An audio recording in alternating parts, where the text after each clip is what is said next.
You're listening to Civic Media.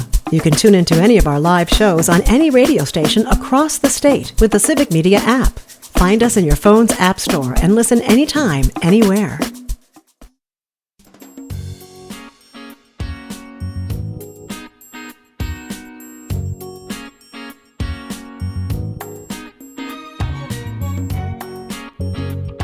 Live across Wisconsin on Civic Media, you're listening to Mornings with Pat Kreitlow, powered by Up North News. Now, from our Lake Wissota studio, here is the founding editor of Up North News, Pat Kreitlow. Hey, good morning. It is 8:06, and it is nice to have you back on this Monday morning, July 28th. We are going to run out of July later this week and to get ourselves launched into August before this work week is over. Nice to have you back here in Chippewa Falls. Nice to be home after 5 nights away. I mean, that first cup of coffee from your home pot when you've been away for a while, it's just so good. It's good to be back sleeping in your own bed and everything else. But we had a nice time taking the show on the road to Madison. We will check in with Madison with John Gordy in just a bit, as well as meteorologist Brittany Merlot, who's back from EAA Air Venture. So everybody just had a big week of fun, a big weekend of fun. Hopefully you did as well. Later this hour, we will talk to author Laura Bird. Her book recommendations this time around come from Midwestern authors who make a connection back to nature on this World Nature Conservation Day. So we've got that coming up along the way. And of course, your comments either on the text line, use the Civic Media app for that, or you can put a comment on Facebook or YouTube, the Up North News Facebook and YouTube pages, the Civic Media Facebook and YouTube pages. Rob from Tigerton writes, Pat, when you went from Beaver Dam to Oshkosh, did you go through the infamous Wisconsin famous speed trap of Rosendale at the intersection of Highway 26 and 23? Yes. Did I get caught? No. I'm very happy to say. Brittany, I'm sure you've cut through Rosendale a time or two as well when you need to get to Oshkosh and don't want to go all the way to Fond du Lac and up. You just cut through Rosendale, which... Well, it was fine this time around, but I do remember the first time going through there and seeing a speed trap or two and going, oh, this is what everybody's talking about. Oh, yes. I've seen that one for sure. And I've definitely seen a couple others across the state this weekend. So hopefully you guys stayed safe and didn't get caught by those. I didn't either. So no, even no, though it was didn't. a rush to get to the bed, right? Our own home. Oh. Our own home, our own bed. You've probably still have camping gear that you've got to clean up and everything. Oh, yes. So, yeah, Yep. the laundry to do. You may as well stay inside and do that. You've got the air conditioning today. You're going to need it one more time. You sure are. Another heat advisory in effect today, noon to 7. It's going to be highs in the mid-80s far north, mid-90s far south. It's going to be feeling like 100 degrees through most of the southern half of the state. So right now you're waking up, going outside. Temperatures are at about 66 degrees to about 80 already. And of course, we do have dry conditions today, mostly sunny to partly sunny, but a storm system does start late tonight, probably around 10 o'clock far northwest in the state. Then it starts to move central overnight around 1 a.m., 2 a.m. or so, and then it moves in towards southeastern areas, Fox Valley, Lakeshore, early in the morning around 4 or 5 a.m. Now, there is a slight risk from the Storm Prediction Center for these to be strong to severe, mainly in Eau Claire area, down towards La Crosse, Richland Center, and off to Dubuque. You could see some damaging wind gusts, larger hail, heavy rain, maybe a quick 1 to 2 inches with this system, and it's going to slide again from the north down to the south as we go through this evening.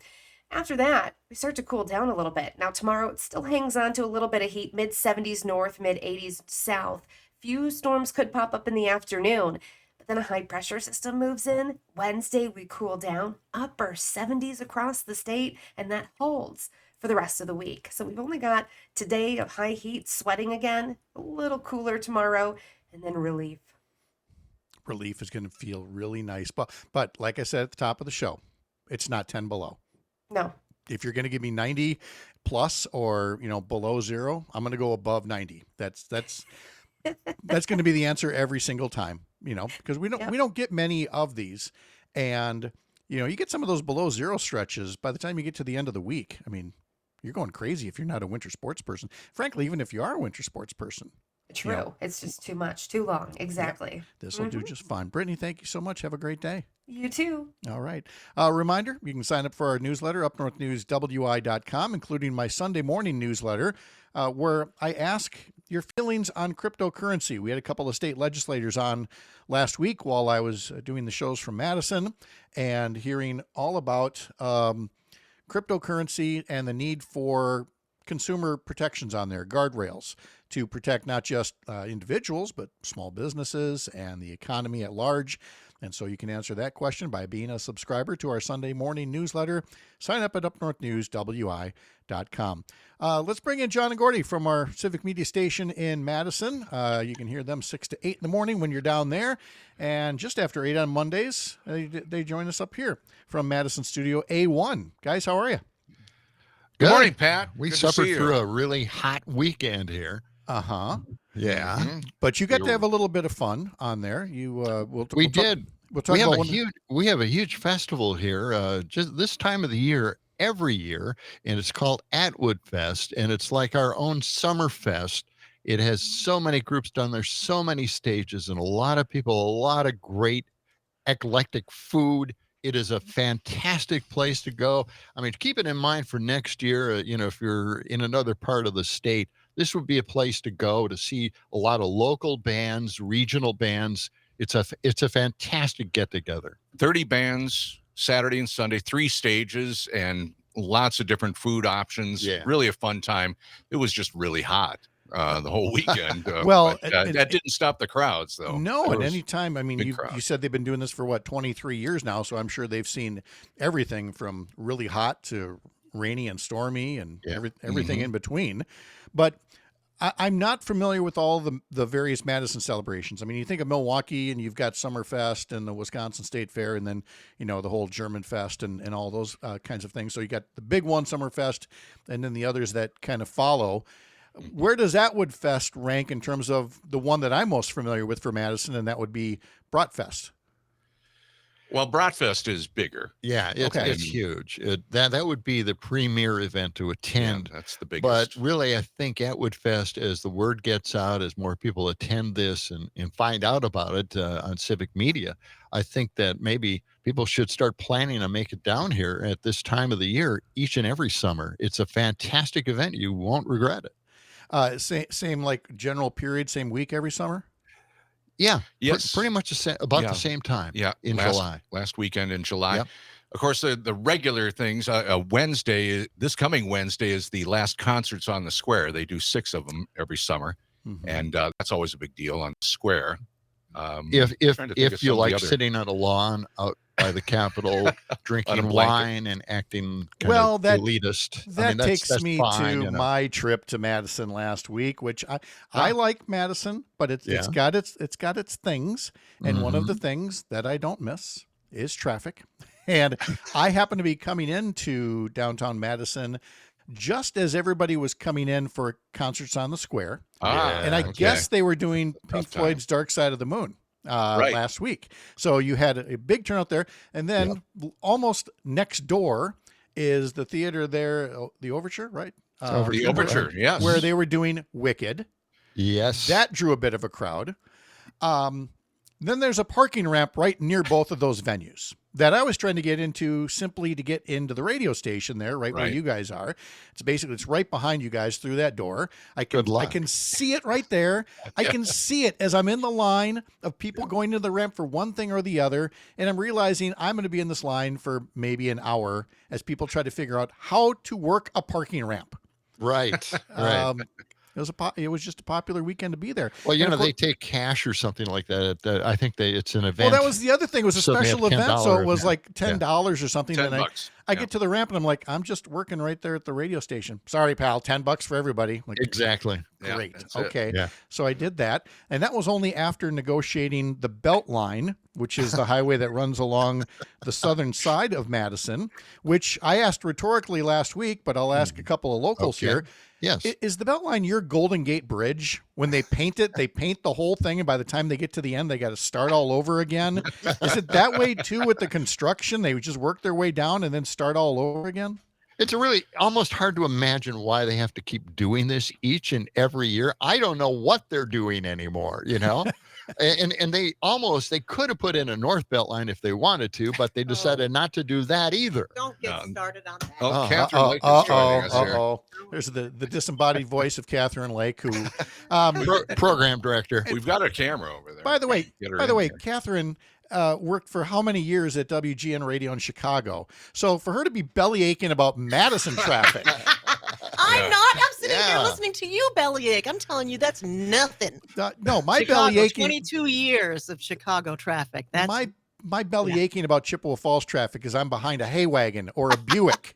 That's it. That's all we get for traffic here. We're just fine. Listen to Todd or Pam, and they all say, be kind. Those farmers, they got to get from place to place. Oh, nobody's ragging on the farmers there. That's right. Well, I don't know. When you get behind one of those, don't even those really slow giant trucks. That's never any fun. There's like the sprayer, and it's so high up, you're almost tempted to drive underneath it. Yes. Between and by the way, public service announcement: don't really? Don't do that. A Prius does not fit. I'm gonna. No. I was seriously thinking about trying it someday. I know you would think, but no, it doesn't. It doesn't all right, quite well, work I won't that try way. it then. All right. So if you get through all the traffic, then you eventually get to Atwood Fest, and that's great. Yes. But there's also, there are all kinds of other little festivals and mainstays, and we're going to be hyper local for a second here, but I want everybody to think about their own community. You had kind of one of the local mainstay bars recently close, right? Yes, the Church Key just closed. Yeah, they just announced that. It was the biggest hangout for college kids in the area, and I don't know what's going to happen. They had it was called the Church Key on one side and the Church Key Pub and Grill on the other side, and I guess it's all closed down. No reason given so far. Well, and sometimes places just do, either the ownership change or whatever, or in the case of in Eau Claire, if you think of a mainstay landmark bar, in this case it was fire that destroyed the camaraderie. But if you mention the camaraderie or the to anybody who went to UW Eau Claire from 1980 and earlier, you just get this, I miss those cheese curds so much, and it was a great quintessential college bar. And now we whine about it and you hear, okay, boomer, but still we miss it. And I think there's room for almost everybody to talk about a local establishment that closed up, and they miss it so much and never thought that it would actually go away. Yeah. Well, we had lost a few clubs here in town. In fact, after we talked about the Church Key closing, everybody started calling us up about all the other bars that have closed up over the last 30 years or so. And one of the big ones in this town was the Club de Wash, which had 3 bars. The Club de Wash was in the middle. The Barber's Closet was kind of a private place in the basement, and they had a disco on the top floor. And that burnt down. It burnt. The whole building just burnt down. It was a landmark building. The Barber's Closet was a what do you call it? A secret entrance. They had a secret entrance. Like a speakeasy. A speakeasy. Thank you, Catherine. Yes. Yeah. So you had to know where to go, and then you pulled the lever or the window lever or mirror, whatever it was, and the door opened. Let your eyes adjust. Yes. To try and see in there. It was a very cool little bar. Did by chance anybody call in and say Visions was what they missed most of all? Oh, No? Okay. You would be the one to say that. It's a food co-op. They talked about the dangle. Yeah. Okay, stop talking. No, we should not be talking about should not be talking about the adult establishments. No, sorry about that. John Gordy are with us from WMDX in Madison. A local update is next for some of you, and then we'll talk with author Laura Bird in our next half hour on the Civic Media Radio Network.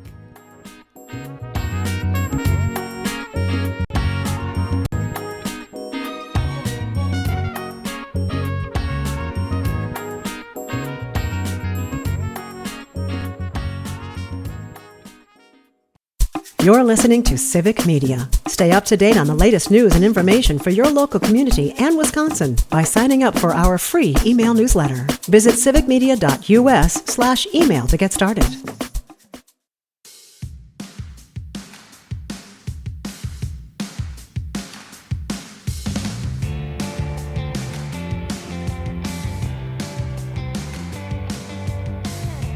Going to be a big week for Brewers baseball, taking on the Chicago Cubs at American Family Field tonight, tomorrow night, and Wednesday afternoon. The pregame tonight and tomorrow begins at 6:05 on several Civic Media stations around the network. And then again, like I said, on Wednesday afternoon, huge 3-game series for 2 teams that are tied for the top of the National League Central Division. And, of course, this Friday, August 1st, going to be August already, this Friday will be another Free Ticket Friday, your chance to win 4 great seats to an upcoming Brewers game, as was won last week by one of our morning show listeners, Jim in Brookfield, who sent us a nice note thanking us for being part of Free Ticket Friday. John and Gordy are with us from 92.7 WMDX in Madison, our Civic Media station there, where you can hear them weekday mornings from 6 until 8. We were talking about some of the fairs and festivals around Madison. The big one, of course, this week in Wisconsin is the Wisconsin State Fair in West Allis, which I've only been to, I think, twice over the years. But for other people, it is, of course, a big staple. Is that anything you go to regularly or you've never been? I've never been to it. I have been to it. I don't know many if years ago. I'm just barely remembering that if you had a car with a Wisconsin license plate and it was filled with people, you get 1 entry fee. The carload day. Yes. That's right. That's what it was. But I haven't been to the fair in ages. By the way, I just do want to mention we're going to the Brewer game with listeners. We gave away tickets. We're going to be at the Brewer game on Tuesday evening. Tomorrow evening. Yep. Nice. Yeah. It's going to be a lot of fun. Yeah. Yes, it is. We used those tickets on Friday afternoon, along with one of my daughters, husband, and the 2 kids, ages 3 and 6. And they had a lovely time. It was very cute to watch them. No attention span whatsoever for the game. That's the fun of it, though. But I mean, we got them so sugared up on cotton candy and ice cream and anything that you could possibly get there. Now at the Wisconsin State Fair, it's the cream puffs that are so legendary there. Yep. And Jessie O'Poyne, who now reports for the Milwaukee Journal-Sentinel, and for years before that, the Cap Times, I remember you could almost label her the bravest woman in Wisconsin for a few years back, having the bravery or the audacity to put up on social media, somebody's got to say it, State Fair cream puffs, not a fan. Oh my God, you'd have thought she put on a Bears jersey at that point. The condemnation that rained down upon her. Oh, I can imagine. Yeah. Well, I mean, you can't insult the State Fair cream puffs. How could you not like a cream puff? What well, the heck? She spoke for a lot of us. What? I was like, you're not a fan? You too? It's just a big powdered sugar donut, which of course either you either accidentally inhale a bunch of powdered sugar or you accidentally exhale at the wrong time and you blow powdered sugar all over everybody, like Soupy Sales and the makeup, powder puff back in the day on old TV. And it's just gobs of whipped cream. And look, if it is really fresh, I totally get how who doesn't love a fresh cream puff? But I mean, the shelf life on a cream puff is not very long before it just tastes like, bread. So the shelf life isn't long because people eat them right away. Yes. The whole thing here is they're very light. They're not like donuts, and the cream. Yeah, that's the point. It should be loaded with a lot of cream. And by the way, aren't they making advances in all of that? They're adding different flavored creams and different experimentation creams, right? Look, I'm glad they do that. And I'm glad they do it with cream puffs here because I think it was me hungry, man. I think it was last week that we were talking about the Ohio State Fair, and their big thing is deviled eggs. And every year, a different flavor of deviled eggs. And this year's feature was chocolate chip cookie dough flavored deviled eggs. Oh no! And that's. I mean, I would if I were king, I would shut down the Ohio State Fair just for that. Say I know. No, you can't do that anymore. The only way they can go even farther is by breading it and then deep frying it. Well, that would be Wisconsin or Minnesota where we got to do all that. Then you put it on a stick. Always got to put it on a stick. Guys, I want you to weigh in on our question of the week from our Sunday morning newsletter. And it was after talking to Senator Kelda Roys and Representative Ryan Spouty about their bill, so that all those ATMs we're seeing now that also have a cryptocurrency option, making sure that they abide by certain rules. And so I put out there, where are you on crypto these days? You either know it, you like it, it's the way of the future, you don't know enough to say, or you either are just skeptical or you totally think it's an outright scam.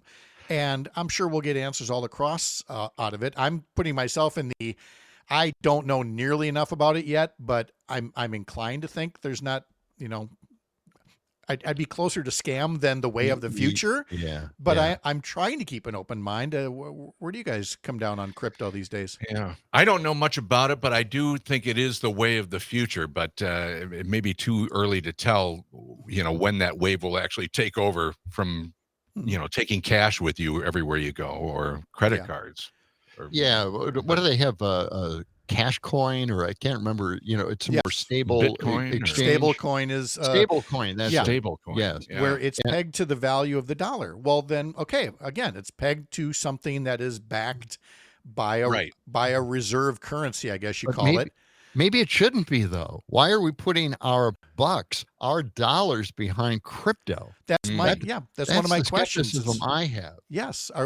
Should our tax dollars, in the budget be going to something like this? If other people want to dabble in it, hey, that's just fine. But, you're the one that's either going to make a lot of money off it or you're going to lose a lot of money off it. But it's been used by organized crime. Yes. And that's the problem I have. That's the with thing. It being untraceable. That's my issue with it as well, which is not the same as digital transactions. I mean, I hold up my Apple Watch here. Exactly. But I know it's in dollars. Here. Yeah. Always another way for me to spend money. That's how this works. John and Gordy, hear them 6 to 8 on our Civic Media station in Madison. Guys, appreciate the visit as always. Have a great start to the week. A lot of fun. Thank you, Pat. Right back at you. Coming up next, also in our Madison studios, will be author Laura Bird, and we'll talk about some books by Midwestern authors that help us make a better connection with nature. That's coming up on the Civic Media Radio Network.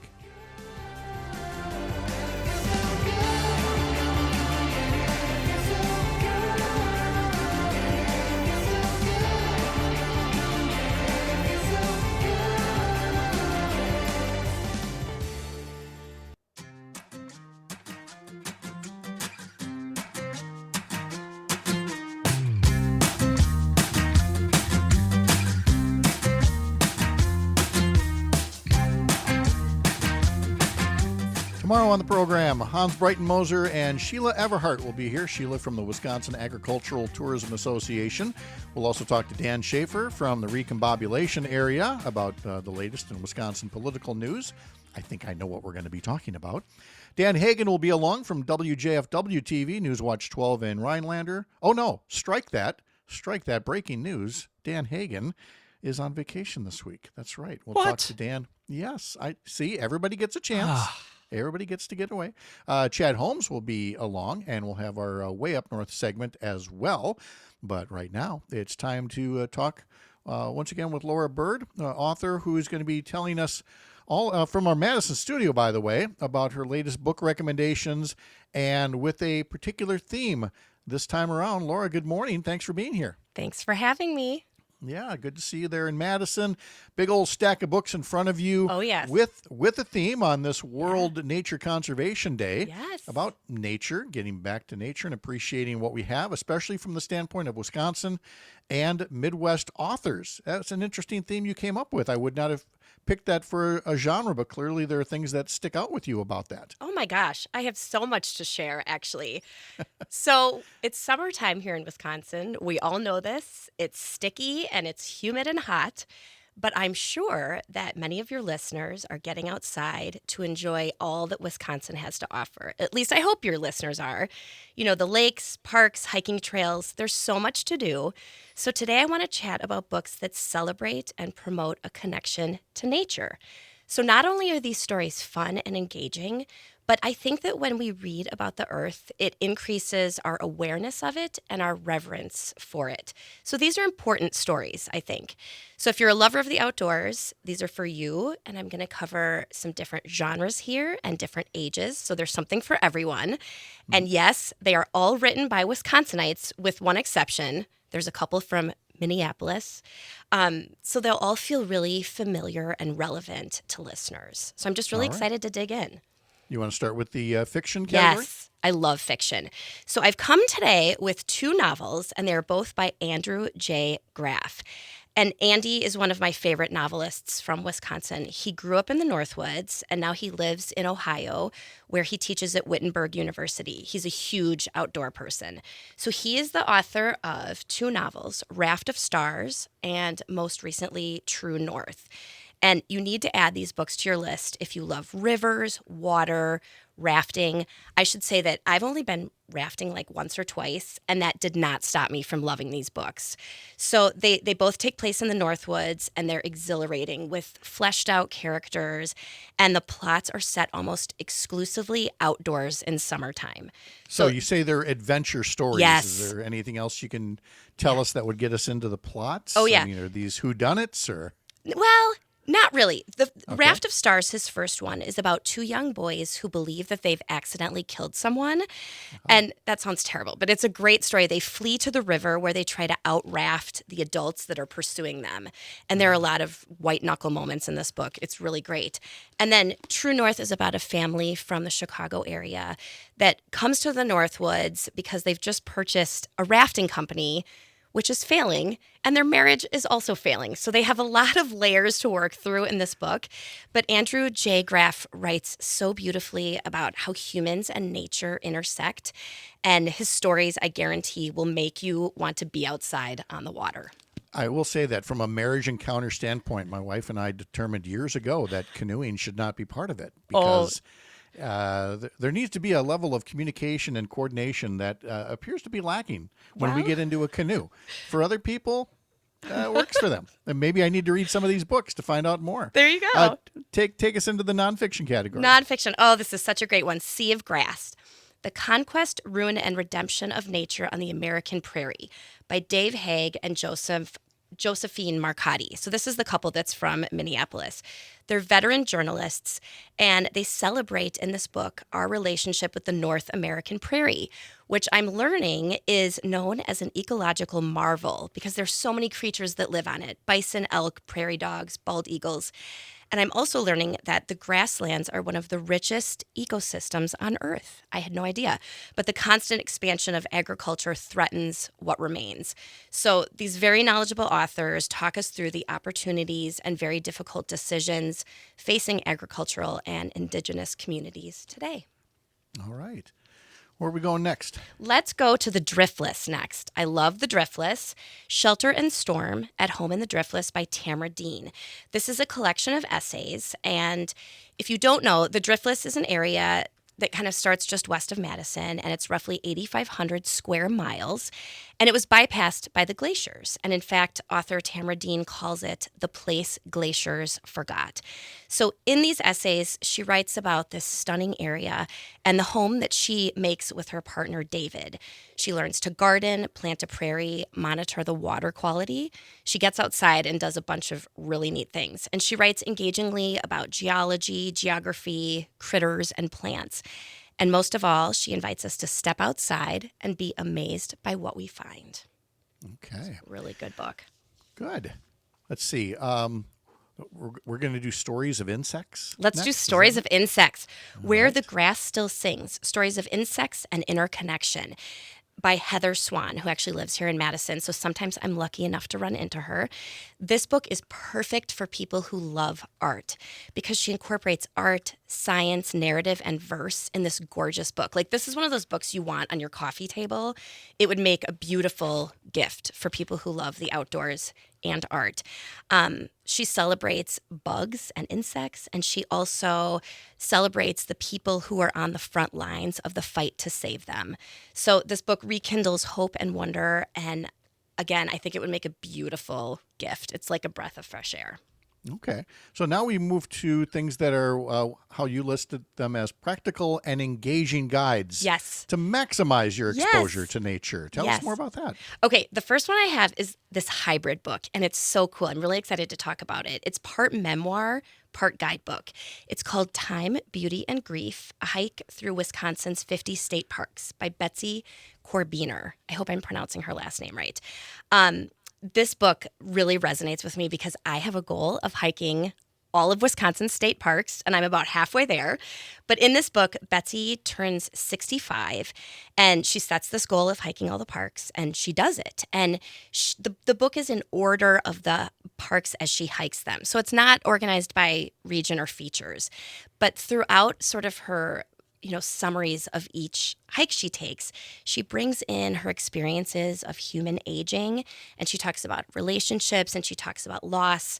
And it's just really engaging and fun to read. And now anytime I go hike a new park, I come home and I open it up and I see what Betsy has to say about it. So, Great book. Okay. Let's see. We've got one more into this category. One more in this category. Great Nature, Wisconsin. This is 100% guidebook here, okay? So it's a guide for nature immersion in Wisconsin by Randy Hoffman and Laura and Cody Stingley. This book is phenomenal. The research that went into this book is incredible. The authors present 400 places to enjoy the outdoors in Wisconsin. They talk about outdoor activities. They provide locational information for each. And then they've got like cool little icons and charts where they talk about paddling, fishing, swimming, mountain biking, etc. So this has become my new Bible for getting out in Wisconsin, and I feel like everyone should have a copy in their house. Great Nature, Wisconsin. Yep. Very good. All right, finally, let's get to the area where you've written a book or two for kids, and maybe something there that involves nature. Yeah. Okay. Look how excited you get just thinking about talking about these. I know. I love it. Well, especially when you're bringing kids. I mean, there's so many books for nature for kids, but these are written by Wisconsin authors, including yours truly. So I just have to toot my own horn here. Crossing the Pressure Line by me, Laura Ann Bird. This is my debut novel. It came out a couple years ago, and it is perfect for middle graders who love the outdoors. Middle graders are that 8 to 12, 8 to 13-year-old group, and it centers on a 13-year-old girl who finds comfort and adventure in the Northwoods. And it's the perfect book for kids who love fishing, swimming, and animals. There's a whole storyline about how my main character, Claire, wants to catch a muskie in honor of her late grandfather. So if you know anyone who loves to muskie fish, whether it's a kid or an adult, all ages, I think, will really enjoy my book. And it's a celebration of the Northwoods, which is my favorite place on earth. So Great. Crossing the Pressure Line.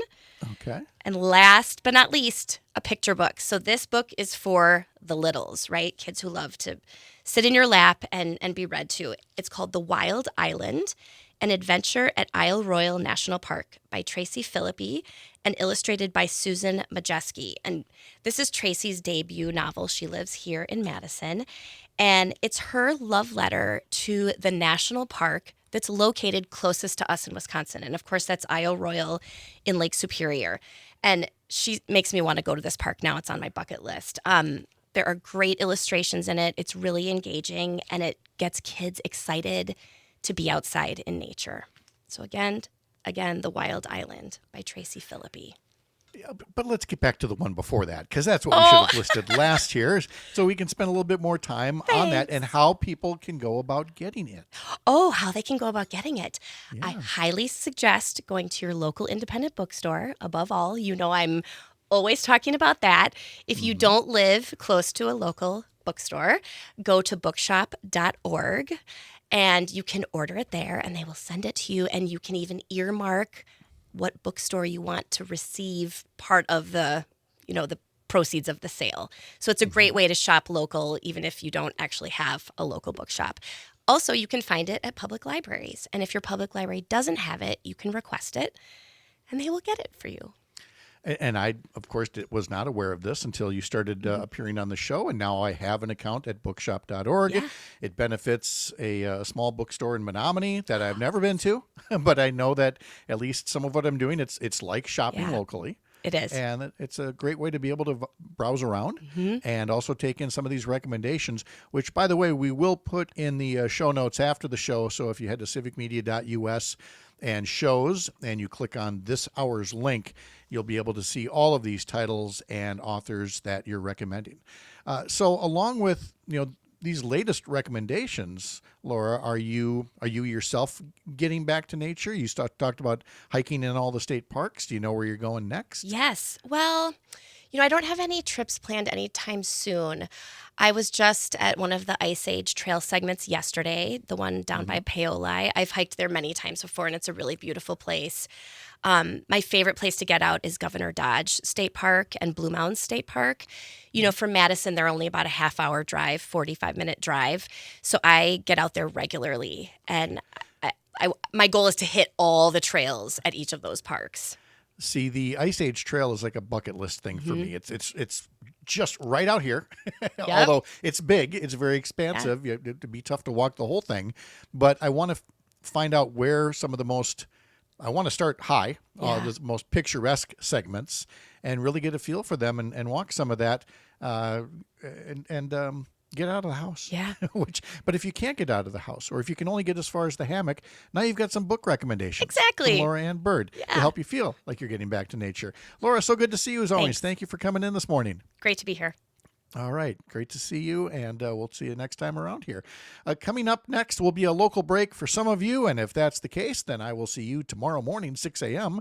here up north. For the rest of you, some final news and notes from here around Lake Wissota on the Civic Media Radio Network. I'm Pat Greitlow.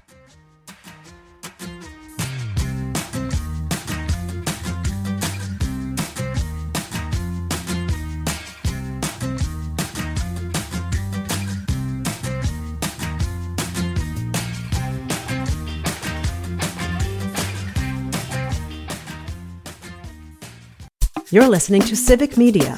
Find the latest news, information, and archives of all your favorite shows on the Civic Media website, civicmedia.us.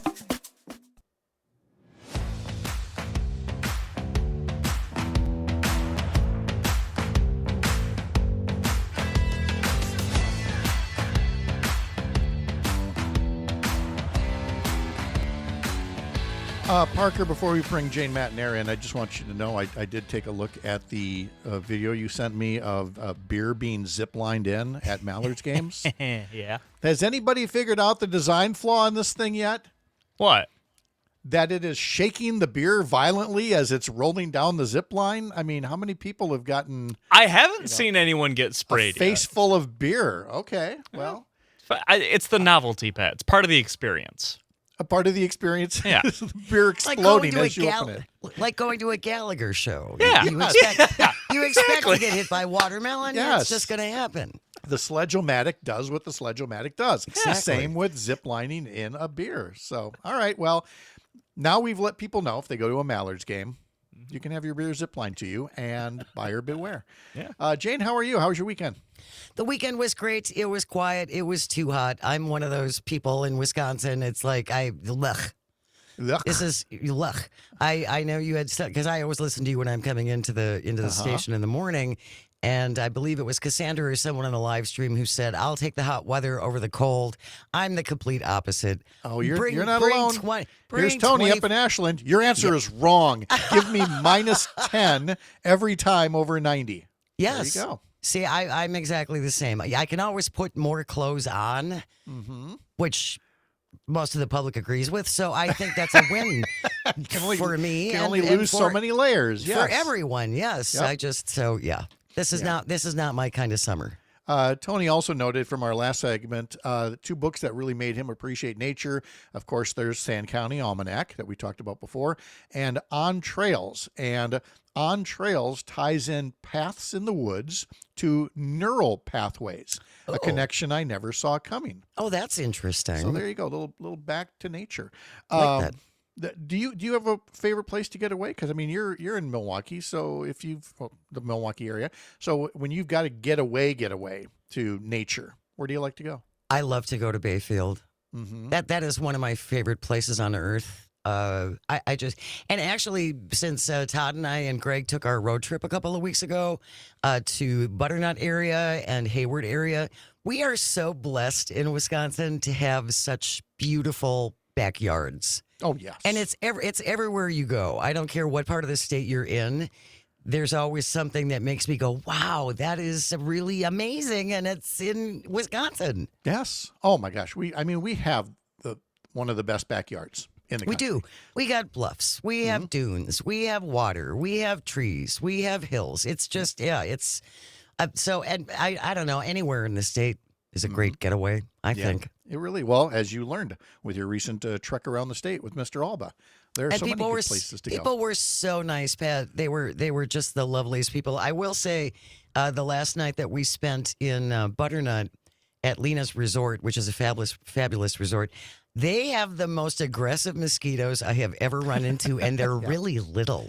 They're not like the bigger. I think southeastern Wisconsin has kind of like lazier, larger mosquitoes. The ones around Hayward and Butternut were like really little and fast. It's like, wow, that was a whole. I needed a tennis racket that was electrified just to. See, what I don't miss is central and northern Minnesota. Went there a lot as a kid, and they're the big and aggressive ones. Oh man! I mean, the size of birds. Yes, they will carry away a toddler if you let them. Tony says, I just took my parents to Bayfield for the first time. It is awesome. Did you see the lost goat found in a butternut store a few days ago? No, I did not. No. Well, now I got to look that up. Now I got to look up. I mean, is the goat still lost? Goat? Lost? Well, apparently not Sounds lost like the start anymore. of a joke. A lost goat wanders into a business. In Butternut. In Butternut, of all places. What do you have coming up on the show from 9 to 11 weekdays for us? Well, today we're going to be talking to Civic's news director, Shelley Pittman, is going to be joining us after the 9:30 news. Of course, the big news from last week, Governor Evers, he is not seeking a third term. So we'll get a little update with Shelley about who is in the race, who are we looking to jump into the race. In hour number 2, Wisconsin's new head of the Democratic Party, Devin Remiker. Yeah. Devin Remiker, the chair now, is going to be joining us in hour number 2, right after the 10 o'clock news. Give us an update as well on how they are planning to gear up and head into the next election cycle, which probably starts tomorrow. And it's a challenge. I want to ask him what it's like. Ben Wickler's very, very popular, and it's got to be tough. Those are big shoes to fill. Oh, yeah, and I'm sure he's very aware of it, and especially heading into an election where there's the possibility of winning the trifecta of the Assembly and the Senate, as well as the governor's office, and you have progressive control of the state Supreme Court right now. So, yeah, there's a lot of pressure being felt, and not knowing where all the dominoes are going to fall now that Governor Evers has started by pulling out. We wait to see what the state attorney general does, what the state secretary of state does. We already know the lieutenant governor is running for governor. And so, I mean, there can be so many races with so many primaries coming up in the next year. And obviously, in this case, I'm talking about the Democratic Party, but it could be the Republican as well, where the party is like trying to be an honest broker in the primaries and, trying to keep things from getting too nasty, elbows that are sharp, but not so much as to make the nominee damage goods, Yeah, exactly. We're also going to have one real short break. I don't want to spend a lot of time on it, but I do think it's important. Jeffrey Epstein is still dead, and he is still a pain in Donald Trump's neck. And Mark Wayne Mullen made an interesting comment yesterday on MSNBC that I just think needs a little highlight. So we're going to do that in the first hour as well. We'll hear what the senator from Utah had to say. By the way, Tony updates the goat. It was in a Dollar General, and its owner has been located. And well, thank you, Tony. He bought it back for $1. Just grabbed my Tisbat for today. That could have been this shouldn't be a thing. There you go. Jane Matenaer, thank you so much. Have a great week. Appreciate it, Pat. We'll see you next week. All right, we'll see you. Thanks to my guests today. We had Laura Bird, Kristen Lyerly, Selena Heller, Jimmy Kuska, Jane Matenaer, of course. Tomorrow, Hans Breitenmoser and Sheila Everhart, Dan Schaefer, and Chad Holmes. Of course, my thanks to Brittany Merlot and Parker Olson as well, and to you for being here this morning, here on these mornings powered by Up North News. Find what we do at upnorthnewswi.com. Brought to you by Courier, a pro-democracy news network. I'm Pat Kreitlow. Have a great day. See you at 6 a.m. tomorrow morning here up north. The national news cycle never stops, but it can be hard to find news about your local community. Civic Media is dedicated to providing quality local and state news coverage across Wisconsin. With the Civic Media app, you can get notifications about local stories that matter to you and your community. Find the free Civic Media app in your phone's app store and choose notifications from the menu to tell us what kind of news you want to hear about.